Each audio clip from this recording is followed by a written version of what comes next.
today's Mishnah Berurah class, where we will conclude our learning of the laws of the priestly blessing, known as Birkas Kehanim. And today we are going to look at the last thing that is pertinent to the recitation of the Birkas Kehanim, and that is the recitation of what's known as Hatavas Chalaim. That if you have seen a dream and it affected you adversely, you should recite a certain prayer to help that dream kind of pass away from you. So we're going to look at the laws in the Shulchan Aruch, and the Shulchan Aruch again is under the assumption that we recite the Birkas Kohanim daily. We'll look at the Mishnah Berurah, who will explain it in accordance with the Ashkenaz custom that it is recited only on holidays. And if we have a good enough amount of time, we'll go through a quick review of the pertinent laws of Birchas Kohanim at the end. So this Siman, number 130, is dedicated to the Ribono Shel Olam prayer. Those are the first few words of it. That is recited during the priestly blessing while the hands are raised. Okay? So the Shulchan Aruch says the halacha is as follows. One who witnessed a dream and you don't know what you saw. Okay, he's quoting the Gemara directly over here. You should stand before the Kohanim at the time when they go up to the Duchan and say the following. It starts with the words Ribono Shel Olam, Master of the universe. I am yours and my dreams are yours. Okay, and so on. So there's a whole prayer. This prayer is mentioned in a standard Sephardi Siddur, right in the middle of Shemona Esrei, and this prayer is found only for Yom Tov priestly blessing recitations in Ashkenazi Siddurim, and you recite it only during those specific times. The Shulchan Aruch continues. You should try to finish the prayer at the same time that the Kohanim are finishing the verse and the congregation is about to respond Amen. And if you don't have sufficient time to do that, you should say the following. Adir b'marom, shochein b'gvura, at hashalom, v'shimcha shalom, yihi rason shetasim alinu shalom. You say a very quick one, which is the one who dwells up above, who is surrounded in strength. You are peace, and your name is peace. It shall be your will that you place peace upon us. And that's the conclusion of the Shulchan Aruch statement. The Ramah adds the following. And in places where they don't go on to the Duchan, meaning that place in front of the Aron, where you keep the Sifrei Torah, then you only say this Adir b'marom thing when the Shliach Tzibur is reciting Sim Shalom. And then you should finish Sim Shalom while he is doing that. Okay, so that is the custom of the Ramah. Okay, now the Mishnah Berurah explains. In our countries, this custom of reciting the Ribono Shel Olam prayer only occurs when the community is amidst the Duchan of the prayer service with the Kohanim. So the Kohanim are up there, okay? And it's recited even by people who did not see a dream. And the reason is because since we don't do Nesias Kapayim daily anymore, only on the holidays, it's impossible that a person had not had some type of dream any other time between one holiday and the next, right? So we just had Sukkot. Next time we do Nesias Kapayim is gonna be Pesach for Ashkenazim. It's impossible you haven't had at least one dream in there, all right? And you should feel better about the dream at this point. And the Gemara makes a statement quoted here in the Shulchan Aruch. I don't know what it means. So the Mishnah Berurah explains, I don't know if it's a good dream, and I don't know if it's a bad dream. You should recite the following. So Mishnah Berurah points out at the end of chapter 128 in the Ramah, you should recite this not while they're saying the words, because you have to hear the words, but while they're reciting the tune. Okay? That's when you should recite it. One of the things that we say in it is, "My dreams are yours." So the Mishnah Berurah comments over here, quoting the Magen Avraham, that what this means to say that my dreams are yours is whether the dreams that I have dreamt are about other people or the dreams that I have dreamt are about myself. Okay? However, in this Sidur, the liturgy that is expressed there says the opposite. It says that whether the dreams were about me or the dreams are about somebody else. So meaning the Magen Avraham seems to invert that statement. But he was not just trying to explain it, he was also trying to demonstrate how we actually recite this prayer. And he then points out that the Eliyah Rabbah inverts it this way, as we find in our Sidurim as well. The poskim write that a person should complete this prayer with the first verse with V'tishmer. The end of the prayer is V'tishmereni, just as the Kohanim finish with the word V'yishmerecha. And the second time you recite it, you will end with the word Utchaneni, and that should be opposite the word Vichuneka in the second line of the Kohanim's recitation. Then you can say Amen. And the third time it's recited should be in response to the third verse of the Kohanim, and you'll say Vatirtseni, and that is opposite the word Shalom. Shalom. Okay. The Marshal, or Shlomo Luria, says that you should also add the words Vatirtseni v'tavo alai berachas kodecha vatirtseni. All right, so you should actually say a lot more. And this custom of the Marshal is brought in the work of the Eliyah Rabbah and in the Magen Giborim. So on Yom Tov, when they do Duchen, and it happens to be on Shabbos, we skip this prayer, okay?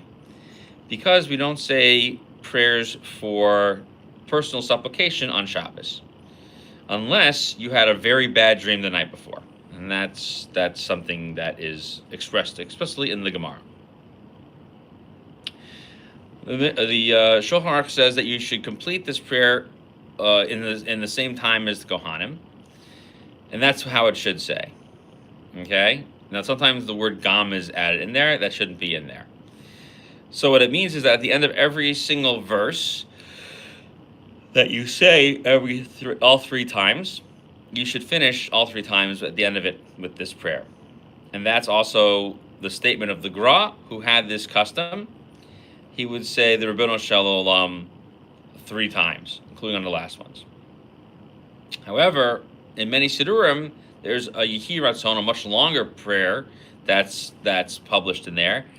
And our custom is to say this really, really long one that is a request for the Berachas Kohanim to provide us with greater blessings. And that's one that's published in the Sidurim. Okay? And that comes from a different custom. However, the Gra's custom was to say the Ribbono Shel Olam 3 times. And then the Shulchan Aruch makes the statement, if you don't have time, you say this shorter blessing. The Mishnah Berurah explains, which is that you did not finish with the Kohanim. You should add this verse, Adir B'maro. So that way you can finish the word Shalom with the last verse there. Okay? And then the tzibur should say Amen on that. They should say it for that and for the Ribbono Shel Olam that you've been saying up until there. Some people have the custom that every time that you recite this prayer, you should add the verse Adir B'marom at the end of it. Okay? And so and you want it to line up with the part of Sim Shalom where he gets to V'tov be'einecha levarech es amacha Yisrael, basically the last line of Sim Shalom. Okay, so now we're going into the Ramah, and a place where we don't have a Duchan, we don't have Nesias Kapayim. The Mishnah explains, like in Arab countries, where all year long we don't say it, only on Yom Tov.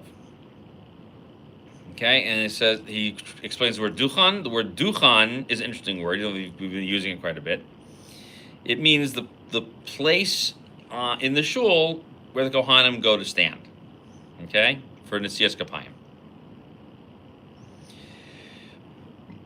So the Ramah says you should say, if you have the dream and you want to get some amelioration for it, you want to be released from these negative feelings of it, you should recite the whole prayer during Sim Shalom.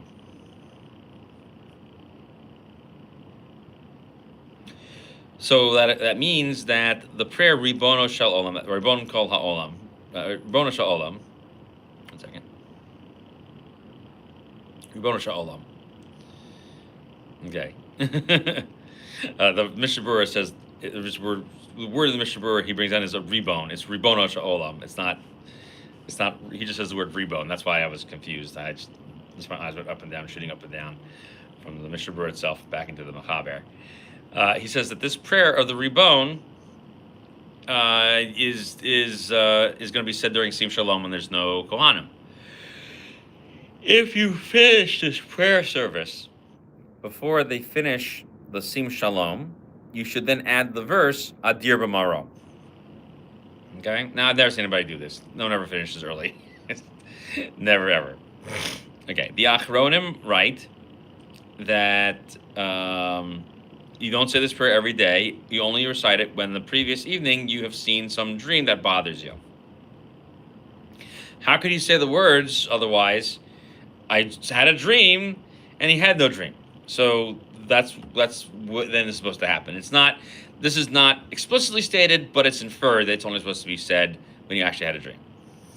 And so last comment of the Mishnah Berurah over here is that it's said during Sim Shalom, and if you see that the Shliach Tzibur is going so fast that you can't finish this, then you should start earlier while he's still in the Shliach Tzibur's recitation of the priestly blessing. Okay, so really you should say it during Sim Shalom, but you could start it as early as when he's saying Yivarecha, right? When he turns in this way, that way, straight ahead, you could start it there, even though you're not getting the full blessing of the Kohanim.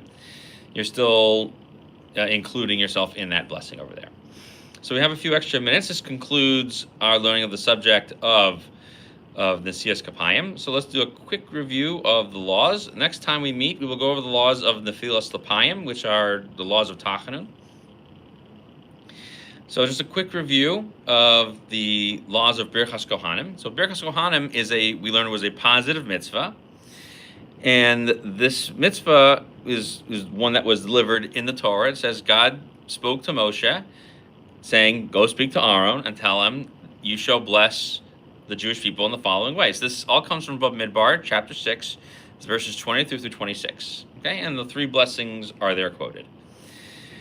So we are supposed to note from these blessings that Hashem is going to be bestowing blessing upon us, and that we should be receptive daily to this blessing. So the blessing itself is one that God transmits directly through the Kohanim, and that's part of their channel of divine energy. Okay, and so some Kabbalistic explanations are to basically say it rouses some of the heavenly blessings to come through the Kohanim into us. Birchas Kohanim during temple times would be recited after the morning sacrificial service, and so therefore the Kohanim went ahead and did this, and the first time they did it was on the 8th day of the Chanukas Habayis in the Mishkan, okay, when they dedicated the Mishkan.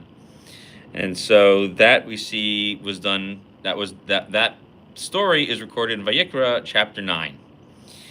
And so that's where we get the idea of it being called Birchas Kohanim. And in the next verse after that, it's called Nesias Kapayim. And that's where we get those names from. After the temple time had concluded, the Chachamim felt that it was appropriate to keep Birkas Kohanim around because it was not tied directly to the temple service. So instead, it was added into the Shemona Esrei as part of the section of Shemona Esrei that memorializes the service in the temple, and that's why I said between Ritzei and Sim Shalom. So we learned that in previously that Birkas Kohanim should be recited in Hebrew. They must stand facing the congregation and lift their hands up. The minhag that we mentioned is that they should have the talis pulled all the way over to the front of their hands to cover them up so we do not get distracted. And if a Kohen who cannot do these conditions, they can't stand and they can't lift their hands, they should not be doing Birkas Kohanim. Before the Kohanim engage in the Siyas Kapayim, they must wash their hands, because it says basically that all those who lift up their hands in holiness should be done with some type of washing. So it's a verse in Tehillim, in chapter 134 of Tehillim. Okay, if you do not wash your hands, then you may not do the blessing either. We also learned that the Kohanim are rabbinically prohibited from wearing shoes or sandals during the Birkas Kohanim. And that, again, we learned that it's because we don't want people to be distracted by it, and we also don't want them to be looking at people's different shoes instead of focusing on the words themselves. Okay, and therefore it must be recited orally, and the Kohanim have to be alerted to reciting it. And not only do they have to be alerted to it, they have to repeat after the person who is leading them.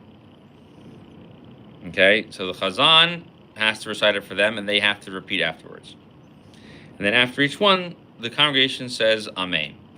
And during each one of those, we just learned that the blessing, the prayer of Ribono Shel Olam, what we call Hatavas Chalom, or to relieve ourselves of the bad feelings of a dream, the amelioration of a dream, those things are done when one has a dream. For Ashkenazic practice, this is done only on the holidays, whereas in Sephardic practice, it's done daily. So if you have a bad dream, find a Sephardic synagogue and stick around for Birkas Kohanim. One other interesting thing about the Birkas Kohanim is that it's only done in the minyan. It has to be done at the front, as we mentioned. And they have to raise their hands to send them a blessing. So therefore, the Kohanim must be standing. However, someone is receiving the blessing if they are ill or not well. We learned back in Mishnah Berurah 128, number 51, that person can sit. And that's okay. So they may also do the same thing for Shemona Esrei as well. So the nice thing about Birkas Kohanim is that really you should be there and not be obstructed with anything. But if you had to leave early, you shouldn't feel like you are excluded from the blessing. It's really meant to go everywhere. But still, we treat it as if something you should receive directly from the Kohanim, so you shouldn't stand behind a wall or some other obstruction. And therefore, you have to face the Kohanim directly. So, and also, don't stand behind them is another important thing. And that's actually mentioned at the Shulchan Aruch. And so for women as well, she come to the edges of the Ezras Nashim to come see and hear the Birkas Kohanim. And if you were in the middle of the Amidah, you can pause to listen to the blessing. Okay? And since it's a biblical commandment, you can go ahead and stop. And then afterwards, you can continue davening. We don't respond amen to that at all. Alrighty. Thank you for learning the laws of Birkas Kohanim with me. We are going to move on to Nesias Kapayim next time. And Nefilas Apayim. We had Nesias Kapayim, and now we're doing Nefilas Apayim, right? You had to lift the hands, now you're going to fall on your face. So those are the two different aspects of it. This part is about adding your personal, private supplications to the end.